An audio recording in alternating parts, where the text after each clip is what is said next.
Let's go.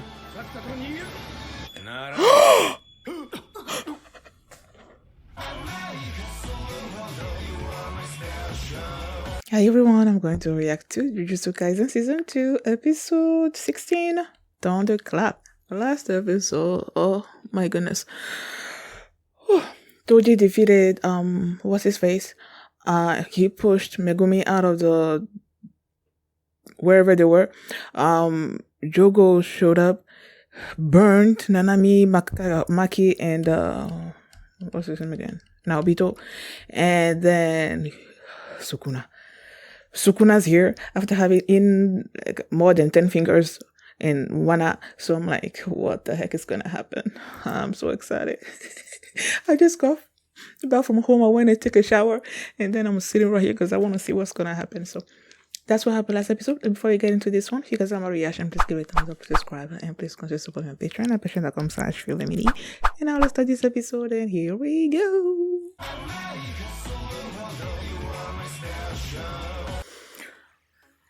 Okay, I went through and looked at a couple of scenes in there because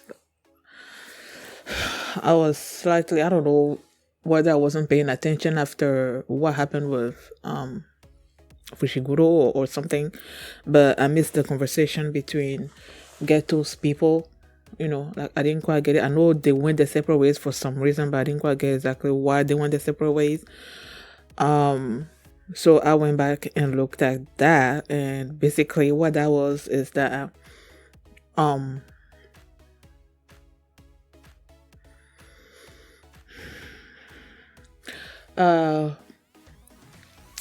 after Geto, that fake brain thing, it took over Geto's body. They were like, the girls wanted to go and basically free Geto from that thing, but then the others, they wanted to continue with that person, even though they don't know what their ultimate goal is. Their thing is, when they, whatever it is that they're trying to do, it's gonna lead to the end of human beings, and thereby leading, bringing the end to cursed spirits, and then the sorcerers are gonna be reigning supreme, basically. And that's what Geto wanted, so they wanted to continue with that, so they were okay with the brain taking over control of Geto, but then the girls weren't. And then the guy in the middle, Larue, what was his name? He's like, he's gonna be neutral, he's not gonna take any sides. And the same thing about Miguel. When he mentioned Miguel is the one that was with well, I'm forgetting his name. The movie, the main character in Jujutsu Kaisen 0. What was his name again? Yuta. He was the one that was eating with Yuta at the end of that movie, and they mentioned him this episode. Now, when you skip to the end with that, he gets on my nerves so much. The pigtail dude.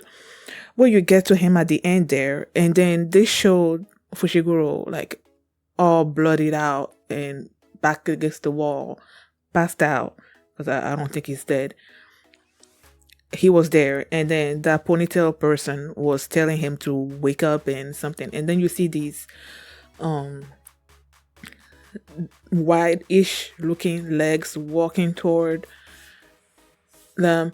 And at first, my first thought was that whatever this is came to the aid of Fushiguro, and now this guy, oh no, yeah, see, that doesn't make any sense now that I'm thinking about it. Well, yeah, well, I can still think that way. So I thought this whatever that person is, or whatever that is, came to the aid of Fushiguro, and the thing was so strong that the ponytail person was scared, and he was hoping that Fushiguro would help or something or other like that. He did the same thing when Nanami was facing him. I knew he wasn't dead. Like, I knew in the back of my mind that he wasn't dead. It wasn't confirmed that he was dead or anything.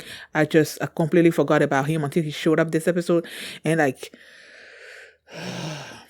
okay, so that was my first thought. And then when the people, Ghetto's people talked about Miguel, or Larue talked about Miguel, I'm like, Miguel was with Utah the last time we saw him. So if this person that I thought might have been helping Fushiguro, that could have been Utah, you know. But then as I look through the scene of when that ponytail person slashed Fushiguro, he slashed him in the back. But then when you look at Fushiguro now, it seems like his injuries are way worse. And I feel like whatever that's approaching is the one that caused that injury. It wasn't just this ponytail dude, when he slashed him in the back, it wasn't just that. So I feel like it's this thing that's walking toward them that caused it. What is that? I have no clue. But yeah. Someone need to kill that dude, man. I was hoping when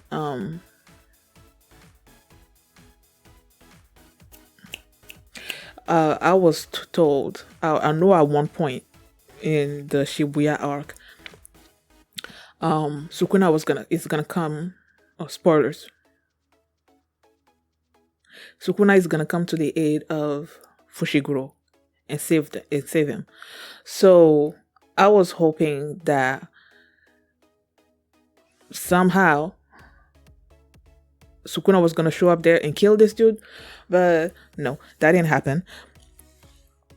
So like I don't know what this is and what's happening over there. Now the fight between Fushiguro and his father.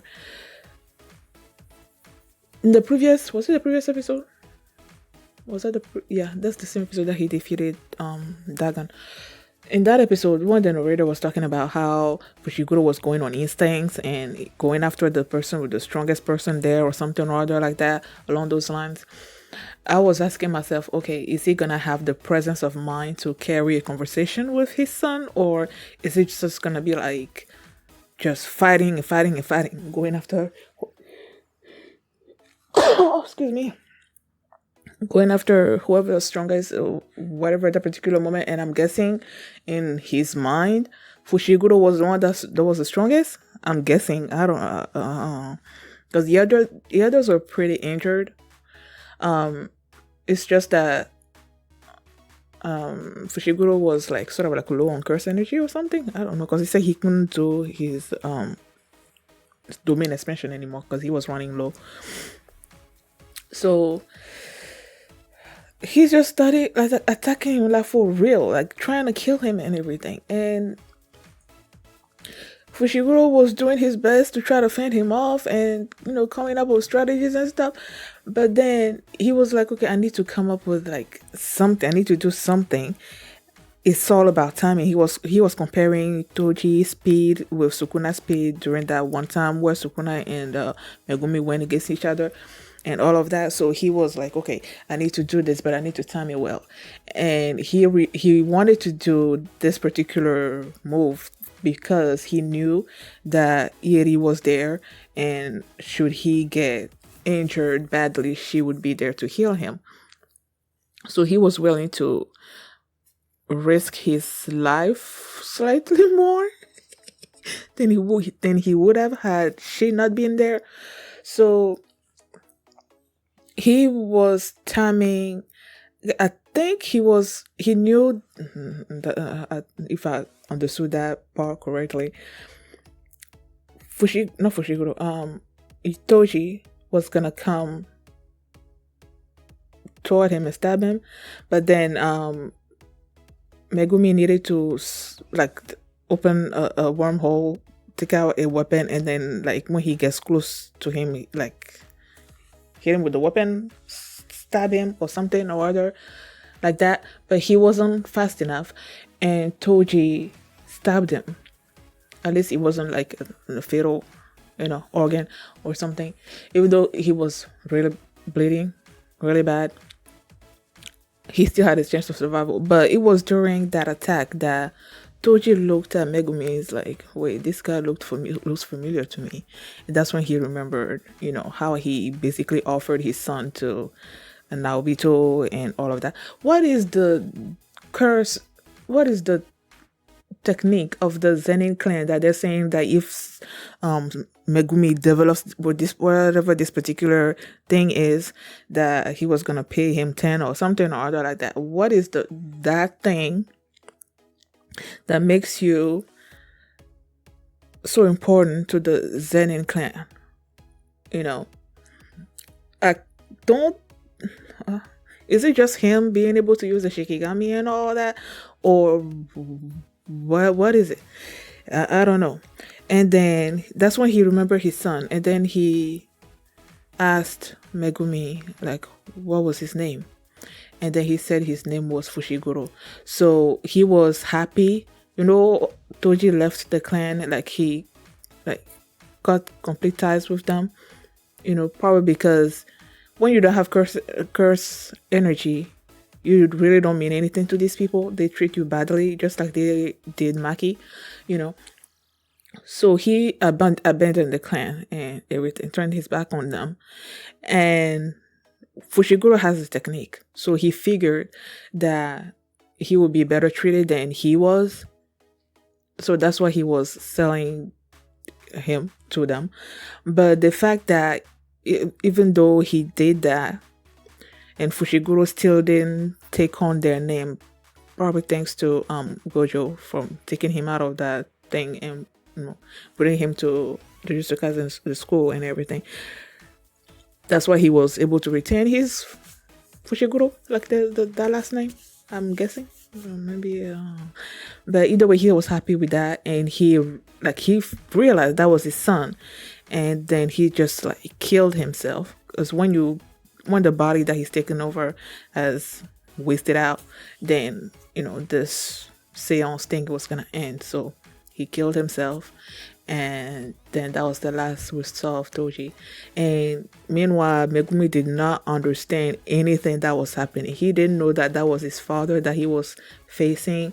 That's why I didn't particularly like it, because I wanted a father-son like conversation, not just them fighting each other and Toji realizing that that's his son and they're just taking himself out of the equation. That's not what I wanted. I wanted like a real conversation between them. I wanted Megumi to know that was his father, to know that his father had died, because he doesn't know his father is dead.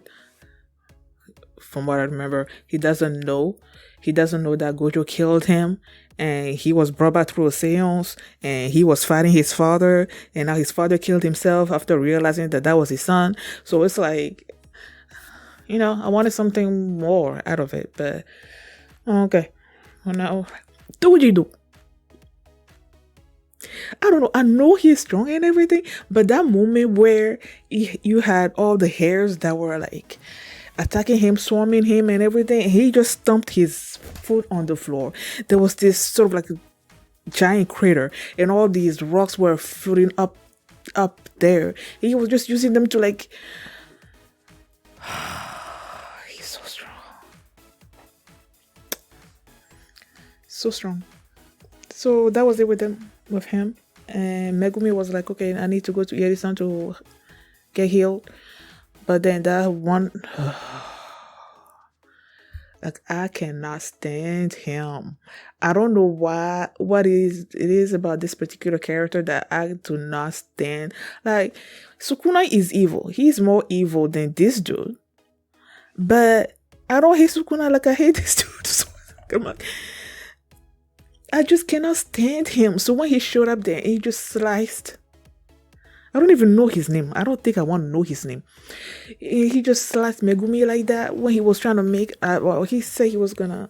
Well, first he said he was gonna go to Iri, but then he's like, "Well, I need to check on Maki and the others, and whatnot before I do that." And then that just showed up at the end.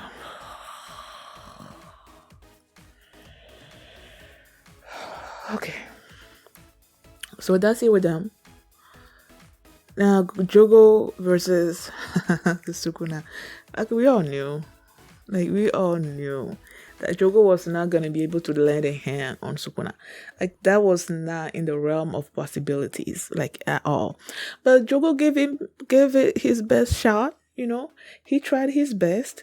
It didn't work out, but he tried his best. And at the end there, when he was dying, fire. Sukuna used fire against him. So I'm like, Jogo had a different idea of what Sukuna's technique was. Sukuna didn't reveal what his technique was, and then he's like, okay, I'm gonna fight you with your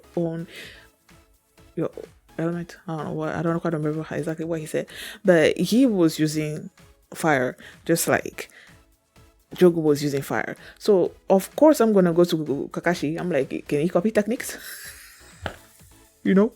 So yeah, he defeated Jogo, and then Jogo was having this last moment, or wherever cursed spirits that are dead ends up at, and he saw Nanami and Dagon there, and then I'm like, oh yeah, he's dead.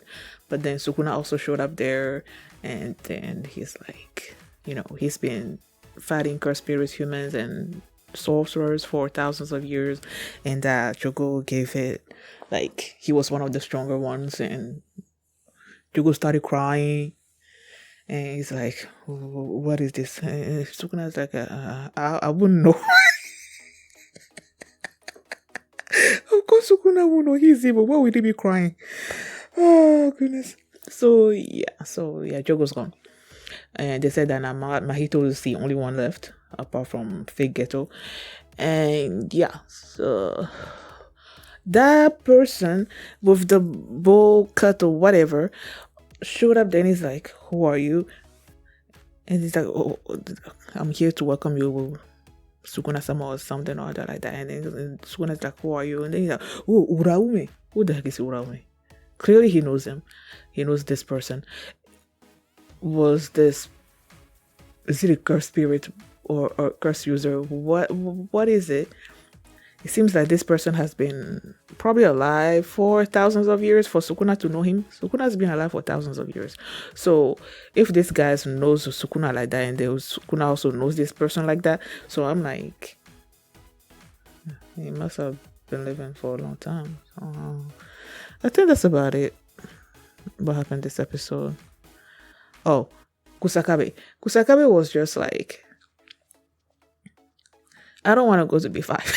Okay, so he was giving Panda the runaround, and they come upon those two people, get those people, and they were about to get into a fight, and then that's when Jogo and Sukuna's fight just like interrupted whatever was gonna happen between them, and he was telling them, okay guys, we need to go because whatever's happening right now, we are all in danger. And then Jogo was about to do this meteor technique or whatever.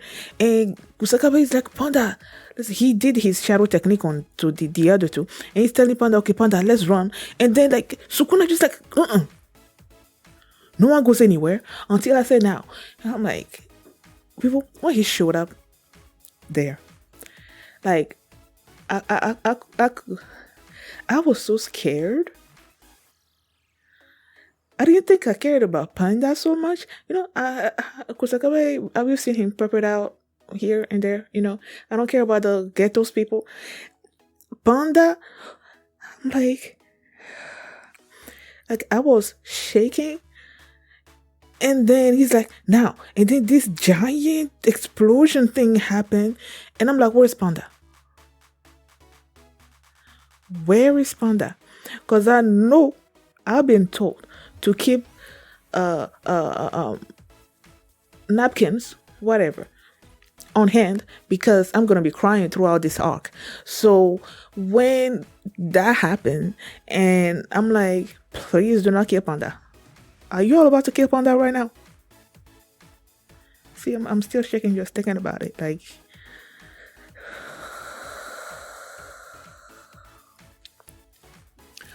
oh my heart. I don't think I can take Panda, anything happening to Panda. Okay, thank you guys for watching. And if you like this reaction, please give it a thumbs up, subscribe. And if you want to see my reaction to the next episode, you can do so by checking out my Patreon at patreon.com/FreeLemini. And you can also see the full length for this reaction there as well. So thanks for watching, and I will see you next time. Bye. I knew it. After I talked about Jujutsu Kaisen and everything, I'm like, as I was rewatching that episode, the episode, those scenes during the episode. I'm like, I stopped that. I was listening to these people. Mimi, speak. I was listening to Garu. Geto's people. Like Larue, I said, like his voice sounded familiar to me. So as I was rewatching those scenes, like I closed my eyes and try to pinpoint his voice, and I'm like, wait, his voice reminded me of. It resembled the voice of the principal in Assassination Classroom, you know. So I was just looking at it, and yeah, he was voiced by him. Like, I'm so glad I figured that out. Just wanted to mention that.